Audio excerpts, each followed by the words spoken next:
behind you. Sure? Yes, of course, Bob.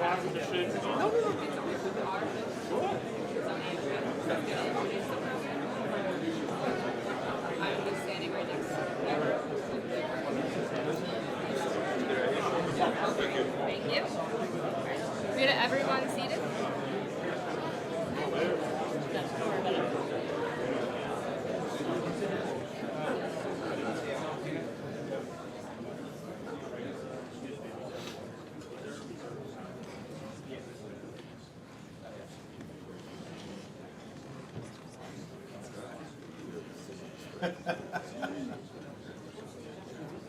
I've been in libraries that are louder.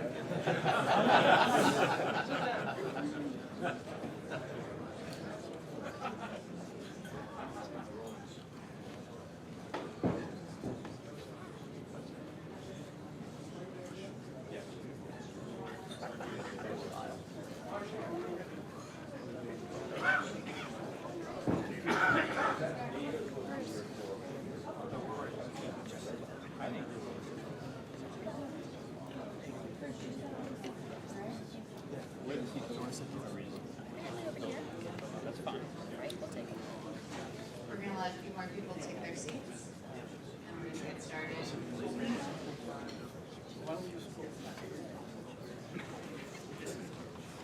right, we're going to give that back to Billy. Ready, guys? It's a great crowd tonight. Welcome to Boston, you guys. We have a great show. That's right. Give it up.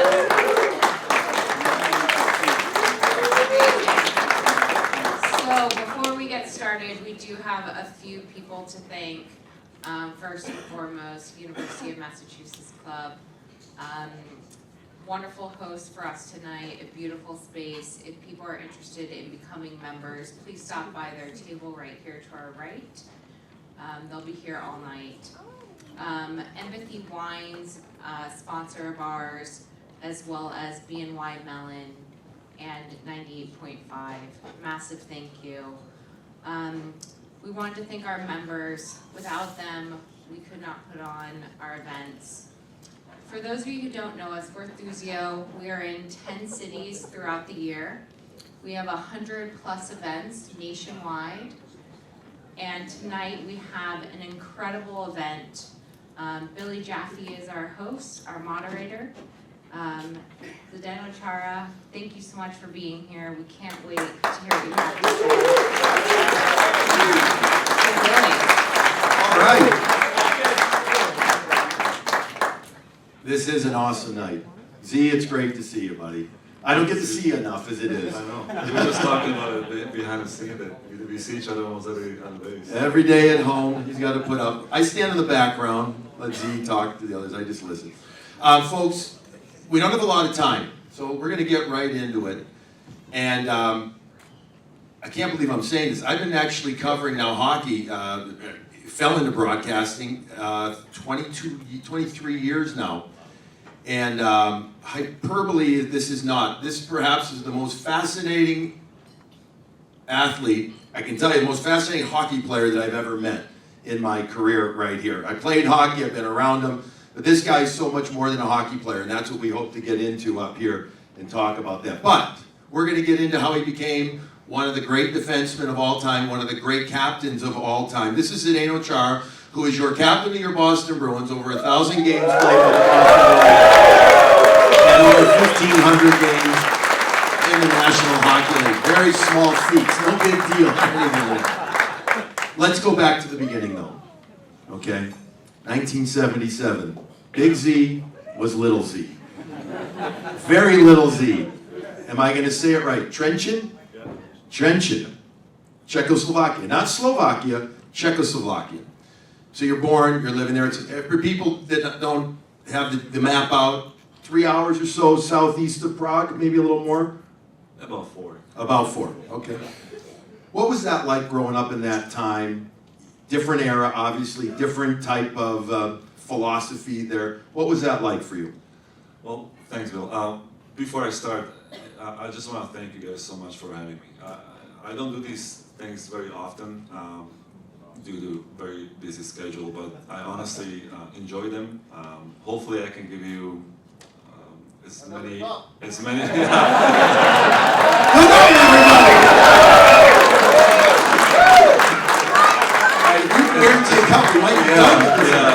answers as I can. I'm just a regular guy.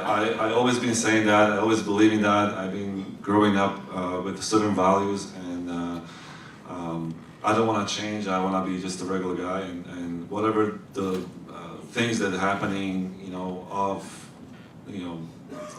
kind of on the ice are one thing, but certainly very proud of it, very humbled by it, but off the ice, I'm just a regular guy, just like all of you sitting here. So thank you, Bill, again. Thank you guys for coming. Thank you for having me. Going to that question, being born in Czechoslovakia, I had great childhood. Just like any other kids, we spend a lot of time outside, playing, doing all sort of things, making a lot of troubles, and just like, every parent would tell you, like, oh my goodness, he was such a sweet boy, but, it wasn't like that. So, but not till later on, when you grew up into teenage years, you start to understanding what it was like to be under the Soviet regime. Nothing against Russia, nothing against what was happening politically, but it was just different. It was just you had to follow some orders and some regulations, and for kids it was kind of hard to understand that when you were going to school you had to take a bus. When you were on a bus, anytime some older person came on, you had to give him the seat. That was just a rule, unwritten rule, but everybody went by it. You went into school, you had to say every morning certain way to greet teachers. When teacher came into the class, you were not allowed to sit down before the teacher sat down. A lot of these things were kind of just rules. We were not able to chew gums. We had no gums, no jeans. We're just everything was not allowed because it was what you call it, contraband. It was just it was not allowed. So imagine this. I was 18 years old, and after the regime fell, it was just very shortly after. Everybody had everything jeans. It was like, and everybody chewed a gum, and we were all watching these, Rambos and Bloodsport and Jean-Claude Van Damme and Arnold Schwarzenegger movies. It was because we never see anything like it before. It was amazing. So it was one of those things, and obviously at age 18 I came over and just saw another level of living standards. It's been great. So yeah. All right. You're the son of an Olympic Greco-Roman wrestler. First of all, how big? You have bigness in your family. You have big father, a tall. No, really. I mean, my dad is about 6'1", 6'2", very stocky. like a typical Greco-Roman kind of wrestling, man, just very thick. My mom was about, same 6'1", 6'2", but I don't know, don't forget, we had that blowout in Chernobyl the year I was born, so maybe that one got me growing, I don't know. No, but seriously, I don't know. I was very, very average height, just like every other, teammate I play hockey with or classmate, and at age 14, 15, 16, I just started to grow like every year, probably 2 inches, and I don't know what happened. You got big. What was it like training with your dad? We've talked a little bit in the past about it. He was very disciplined, or was about that too. And so how did that help you as an athlete, as a hockey player? Well, yeah, I mean, my dad was the one who brought me to hockey. He came home one day and then he said that, basically asked me, hey, there's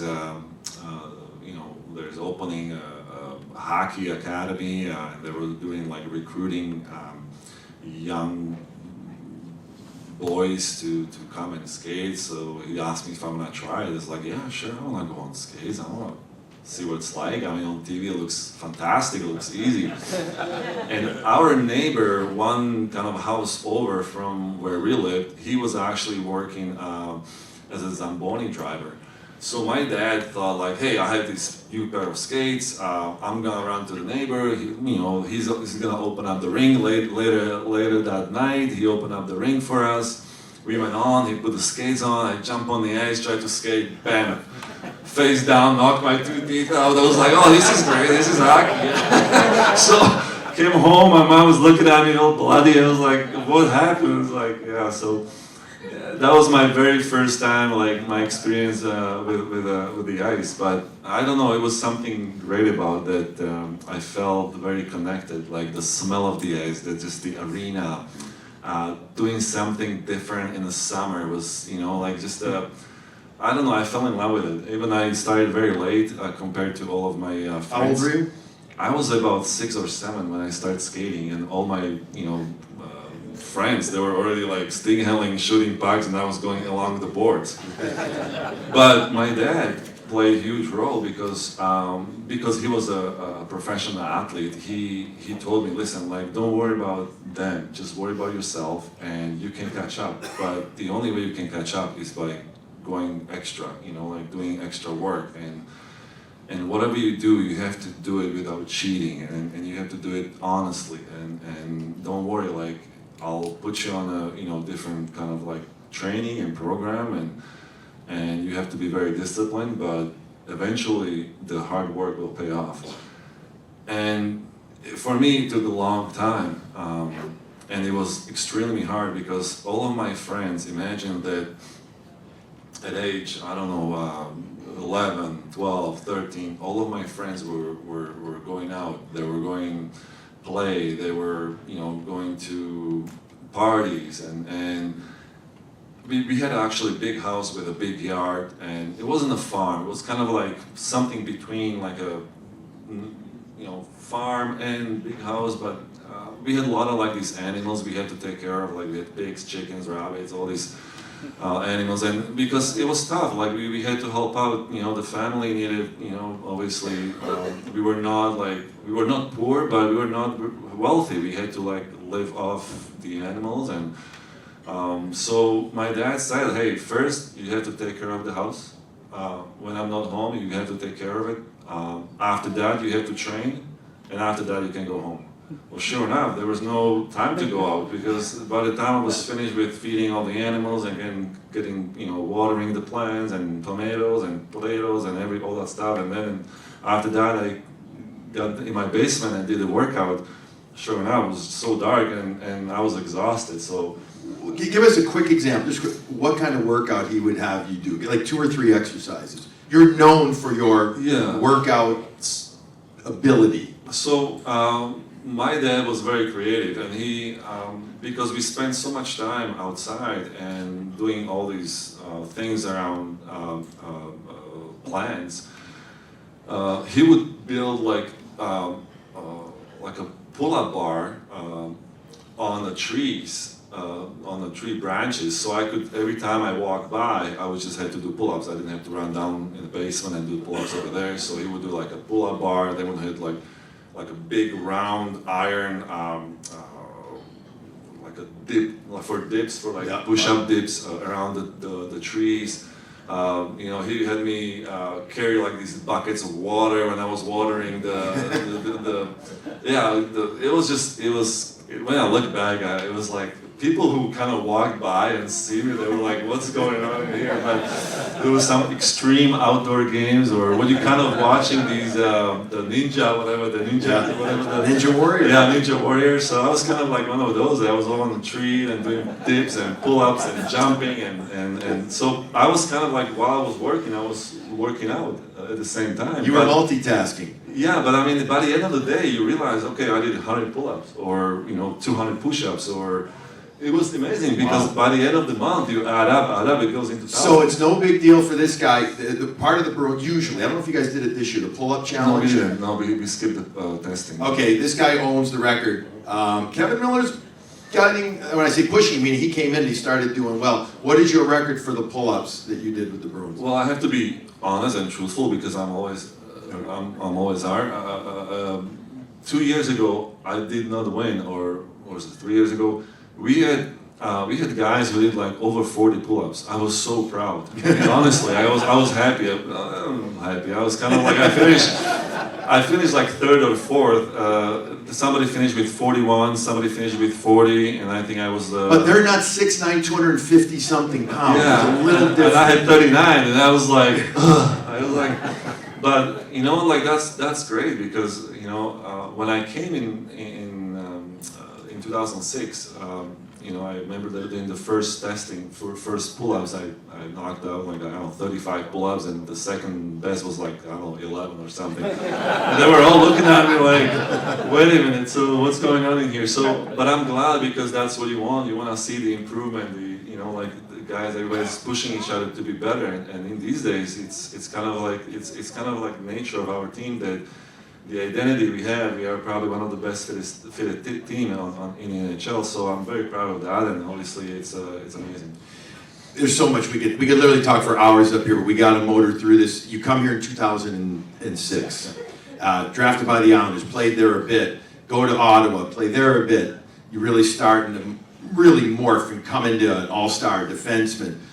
You sign a free agent deal with the Boston Bruins. What was that like for you? The first year you guys did not make the playoffs, but what is there one thing that you can really look to in your first year about coming to Boston and what that you remember the most? Yes, and I'll go a little bit back to that whole process. I finished in 2005 season with Ottawa and became an unrestricted free agent, and it wasn't anything like in these days that you can go and interview with the teams like. Is it 3 days prior? I think it's 5 days. You can go to as so, many teams as you want to. Yeah, and it's great because it gives you such a huge advantage to see the city or facilities and meeting with GMs and coaches and players. You can talk to anyone you want to kind of make a better decisions for yourself, for the future, for family, for kids. In 2006. It was like, okay, at noon you're gonna become an unrestricted free agent, and you're gonna have literally 2 minutes to decide, based on phone calls. You were not allowed to visit the teams or cities or talking to anyone. It was you know. There's speed dating and then there's speed dating. Yes, it was. I was like this. I was like, how am I gonna make a decision? Like, it's not easy because obviously there was about 10, 12 teams really interested of me coming to, you know, playing for them, and you have like 2 minutes, literally, I'm not lying to you guys, like it was like phone call of my agents calling me, okay, we have, I don't know, I'm just making it up, okay, Toronto, Washington, Boston, New Rangers, you know, they're giving you like a 5-year deal, okay, LA, this and this, giving you 7-year deal. You have to get back to me in like 1 minute. Because they need to know so they can move on and pursue another player, another free agent.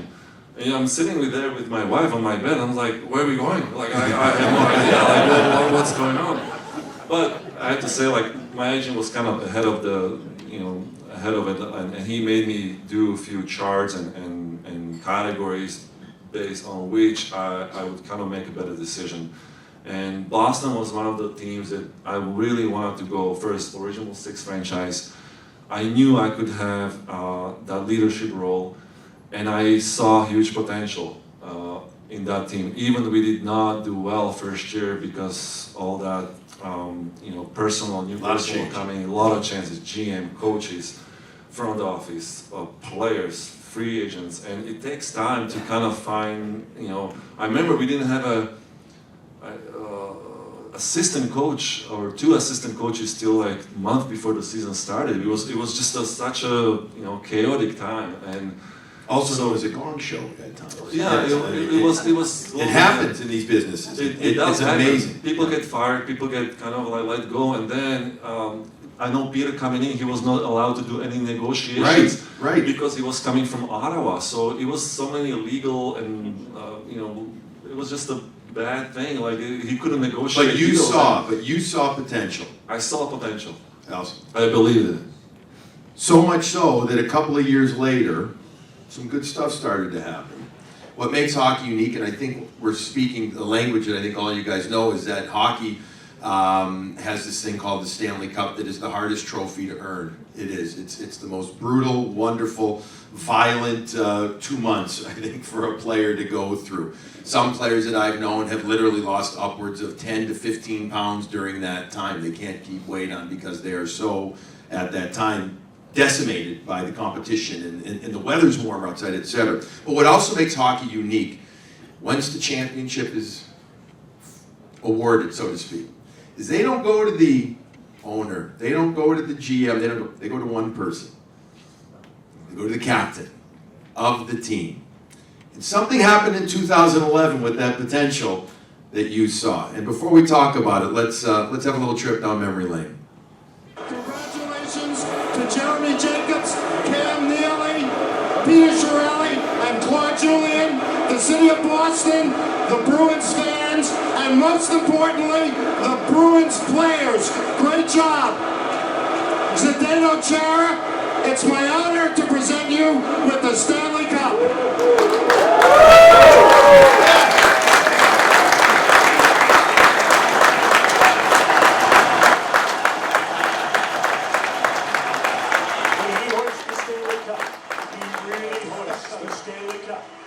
The highest ever in its height. If you wanted to keep it up there forever, nobody can take it away. Zdeno Chara and the Boston Bruins have the Stanley Cup.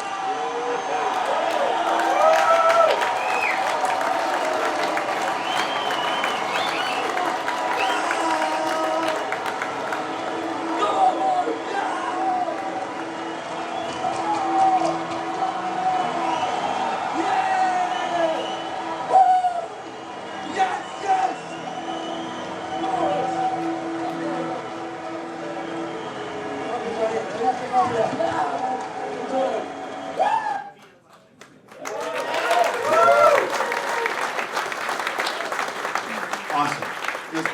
I'm getting goosebumps. I know. Both ears. I was like, wow. Is it, at that moment, I mean, who here plays floor hockey or did play floor hockey? My kid still does it and he pretends he wins it. You get to do it. Is it possible to have a rational thought at that moment? Can you have any recollection about what you were thinking at that moment? Everything kind of what I went through, some adversities and being cut by coaches and teams back home, kind of went, like, it was a split second, just went through my mind, honestly. And I wish I could take all of my teammates to raise the cup, because it's such a unique and incredible moment that as an athletes we all dream of, to hoist the most prestigious trophy or winning an Olympic gold medal or whatever it might be, or breaking a world record. So it's a feeling that will be with you for the rest of your life. And I was such a lucky and to have that moment. So I'll be forever grateful. Did you ever get that hat back that fell off your head? Somebody I think brought it to me later Okay. on. Yeah, but I honestly I cut my forehead with a Stanley Cup.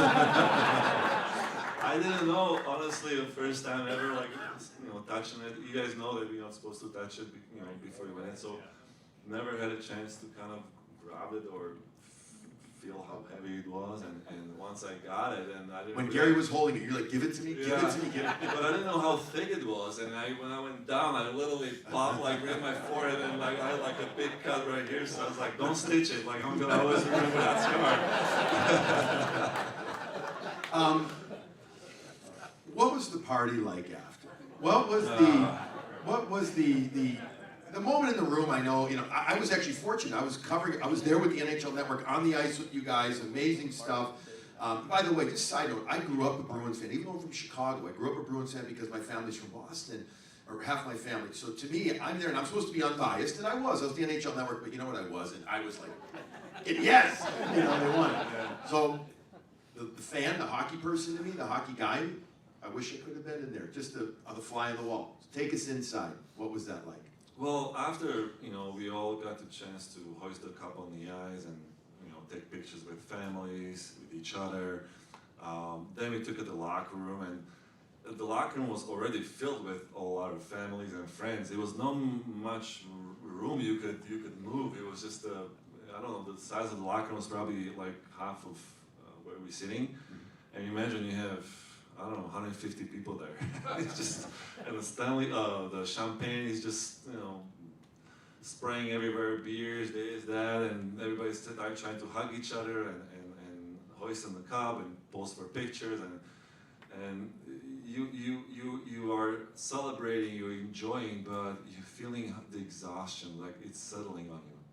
It's slowly but surely, you're just kind of feeling like, you just kind of like you out of it, like your body, what you were Almost talking, surreal? yes, almost surreal, like what you went through for 6 months prior to those 2 months. It's hard to kind of describe what it feels like, and to play every other day and at that level where everybody's giving everything at every shift, every game, regardless what it's. Like what it's incredible. Like, and then towards the end, you either have everything or you have nothing. And it's just I've been on both ends, and it's incredibly joyful or incredibly sad. What happened last year? I don't remember. That was Right? And how long did it take you? I know you've been asked this, but I'll try and ask you a little differently. Actually, I can't, because there's no other way to ask it. How long did it take you, or have you gotten over what happened last year? You have to move on. I mean, at some point, you gotta kind of look at bigger things in your life, and obviously for me, it's my family, my children, my wife. But I was maybe more in extreme or more deeper in those I don't want to say depression, but it was very, very hard, because obviously I was dealing with post-season surgeries, exhaustion, and on top of that, you kind of start to calculating, okay, like in, I don't know, 7 weeks, you're starting another season. And you're like, I'm supposed to just recover like from surgeries 8 to 12 weeks, and you're thinking, how am I gonna be able to start the season? And it's like you can't do anything. You can't do anything because of your lower body injury. You can't do anything because of your upper body injury. Your face is like under second surgery. You can chew, you cannot eat. You're just sitting there like you just feel like helpless. Like, so and on top of that, your mind is like, okay, you lost the Stanley Cup Finals. Like, so it's not a good place. Speaking. I'm assuming everybody in this room remembers a moment that will go down in Boston and National Hockey League folklore, not even folklore, in reality, as one of the great, you got chills from the moment of 2011. I don't know how you felt. I'm going to ask you in a second after we take a look at one other clip that we have here. But after Game 4, when a puck just hit you, when I say the perfect, it's not a good way, it just did hit your stick in the worst / most perfect place to carry him perfectly again into a place where you don't get, I mean, I know you get hit in the face, but not like that often.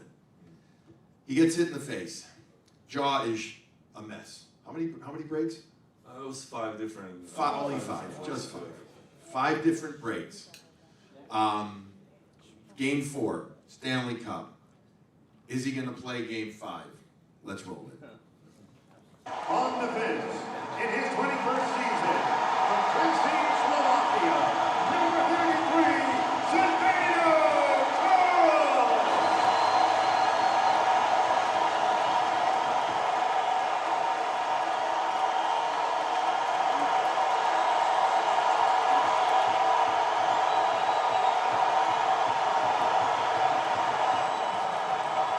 That's like the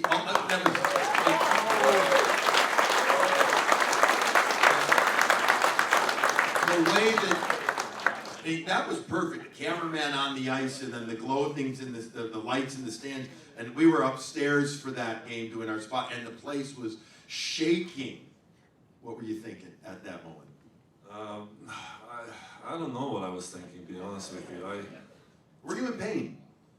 Obviously I was, but I was not thinking about being in pain. I was thinking about like, okay, I gotta get ready to play this game, because I know they're coming. And they see me obviously being banged up. So I was trying to keep it together. I was obviously aware of what was going on, and I was kind of like, I was so, grateful for that welcoming and that reception, and it gave me a huge amount of energy, which I didn't have a lot left, but yeah, I don't know, it was like only 30 some hours after the surgery, I was kind of literally standing on that blue line and thinking, all right, like I gotta play, I gotta play the same way, and just stay focused. And What did you eat? What had you been able to do? I didn't. It was nothing. It was basically I got a lot of IVs in me because it was just everything was liquids, and I was not allowed to eat anything even after the Stanley Cup Finals for I believe another 6 or 7 weeks. I was not able to bite anything hard, so I was like not even like I asked if I can start eating. He's like, so when we went back on X-ray. What was your first meal when you could finally eat? I could eat actually. I just had to literally chop it up in such a small pieces, like you almost be feeding your 2-year-old. It was just literally like small pieces. I was just basically moving back to my throat, but.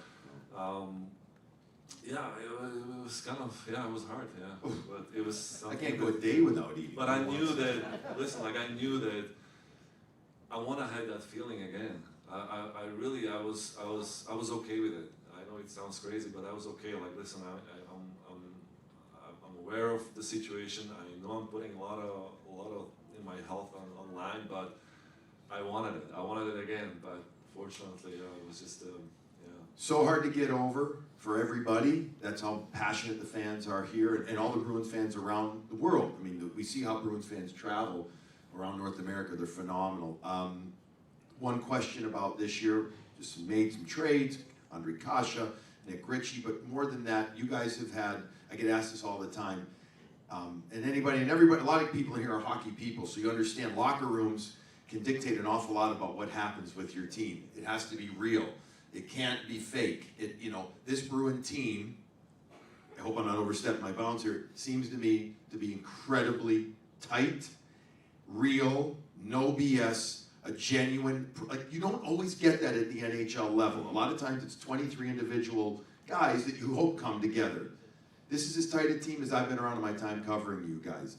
Do you feel good about this team heading now down the stretch into the playoffs? I do. I really do, and it takes time. We've been very fortunate. We were able to keep about 5 or 6 of us from 2011. Even before that, Patrice obviously it's been 15 years. Then myself, Tuka, Brad, Krejci. So we had about 4 or 5 guys who went through obviously what we went through 2010, 11, 12. And then we had some players who came in and stayed, and now younger players came in, and we try to always kind of pass on what we feel is the right thing to do, and how we should play, and how we should be on and off the ice, and represent the Bruins, and play with a certain style and under the identity. And thankfully, like guys buying into it, and it's amazing when you have 23 people working as one, and they all kind of support each other. It creates a huge amount of energy and being connected and love each other. It's actually your second home. It's your family, and it's amazing when it starts clicking and you take care of each other and really respect each other and work really hard to achieve the same goal. And big stretch coming up, bunch of games coming up, get some tough teams, 2 against Tampa in the next, 5 or 6. Measuring just to see where you're at. You don't base the season on those games, but on the other hand, there is extra focus, right? You know that you and Tampa, all you have to do is look at the standings, top 2 teams. Absolutely. I mean, we know where we are. We are on top, and now we see what's happening. Every team who comes to play us in Boston, or we come on the road, they try to measure themselves against us. So that's the nature. If you're on the top, then you have to play like you are on top, and then obviously some teams gonna bring their best, and you have to be ready for that. So we know that we're gonna play obviously teams right around us, and we're gonna have some I think tough games on the road. The West Coast trip coming up. Yeah, you after got that. 3 and 4. So we're gonna have some challenges before the playoff starts. But yeah, we have to get ready, and you know, some adversity is also not a bad thing. You know. Yeah, you got to deal with it. It's going to happen. That's it. A few more things before we have a few little things to get to. One of the things about Z that is phenomenal: 6 different languages. Kind of? Yes? No? Well, kind of. I have to say, obviously, I was born in Czechoslovakia. My dad was Czech, my mom is Slovak, so I speak Czech and Slovak. Growing up under Russian regime, we all had to speak Russian, regardless. You just had to learn Russian. But then, when I went to the high school, there was 2 options of foreign languages. I picked German and English.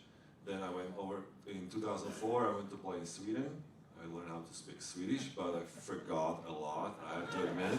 If you don't use it, you lose it. So, you know, those are those things that if you... Did you realize something?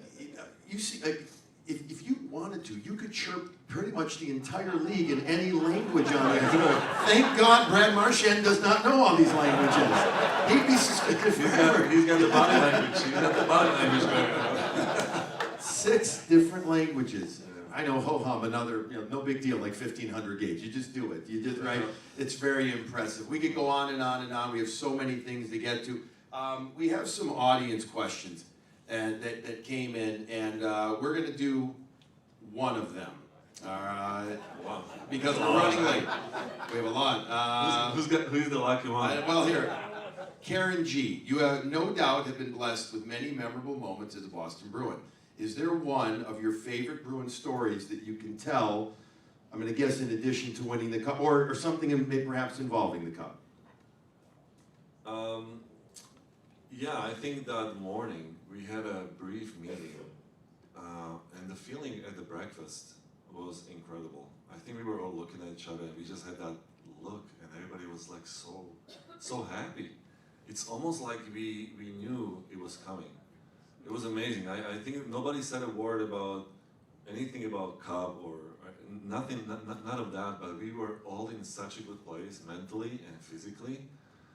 I don't know, I think it was just meant to be that we were just all waking up and we had that energy. We were sitting at the breakfast, we were relaxed, we were laughing, we were focused, but we were loose. And to me, it was just a sign. We all went back to the rooms, had a nap, and we all came to the arena, and we were just getting ready for the game, and it was just an incredible amount of confidence, and that balance between being nervous or calm. It was just, we were right there. It was perfect mindset. It was just like we were going to the game. It was just like it doesn't matter who was on the other side. Honestly, it was like, you knew. Well, I think I speak on behalf of the 150 or so people here. I would hope, and I would give anything for you to have that same feeling again in a couple of months with another cup. Zdeno Chara, one of the all-time great Boston Bruins, future Hall of Famer. Thank you very much. Thank you guys. Thank you so much. Thanks for coming. Appreciate that. Thank you for having me. Thank you everyone so much for being here. Thank you, Empathy Wines, University of Massachusetts Club, BNY, 98.5. If you are part of the 98.5 group, please meet at check-in. Caroline's going to meet you there. If not, please enjoy yourself in this room. Special thank you to Billy and, of course, Zdeno Chara. Another round of applause for them. You are amazing. Thank you so much for being here. We really appreciate it.